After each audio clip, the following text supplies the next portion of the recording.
વિશ્વ પ્રસિદ્ધ યાત્રાધામ સાળંગપુર ધામ ખાતે પવિત્ર અધિક જેઠ માસ અને સોમવતી અમાસના પવિત્ર અવસરે શ્રી કષ્ટભંજન દેવ હનુમાનજી દાદાના ભવ્ય શણગાર દર્શન યોજાયા. દાદાના ગર્ભગૃહને કલ્પવૃક્ષની દિવ્ય થીમથી સુશોભિત કરવામાં આવ્યું હતું. દાદાને મનોહર મુગટ અને દિવ્ય વાઘા ધારણ કરાવવાની સાથે લીલા પાંદડા અને આકર્ષક લાઇટિંગના ઝુમ્મરોથી ગર્ભગૃહ ઝળહળી ઉઠ્યું હતું. ભગવાનની શક્તિના પ્રતીક સમાન અનેક નાની મોટી ગદાઓ દ્વારા દાદાના ચરણોમાં ધરવામાં આવી હતી. સોમવારે વહેલી સવારે 6:45 કલાકે પૂજારી સ્વામી દ્વારા શણગાર આરતી કરવામાં આવી હતી, જેના દર્શન કરીને હરિભક્તોએ ધન્યતા અનુભવી હતી.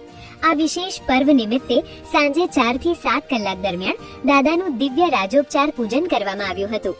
આ ઉપરાંત મંદિરના પટાંગણમાં ગત 17 મેથી ચાલી રહેલા શ્રી હનુમાન ચાલીસા યજ્ઞની આજે પૂર્ણાહુતિ કરવામાં આવી હતી. મારુતિ યજ્ઞ અને પારિવારિક શાંતિના ઉદ્દેશ્ય સાથે યોજાયેલા આ કાર્યક્રમોમાં મોટી સંખ્યામાં શ્રદ્ધાળુઓ જોડાયા હતા.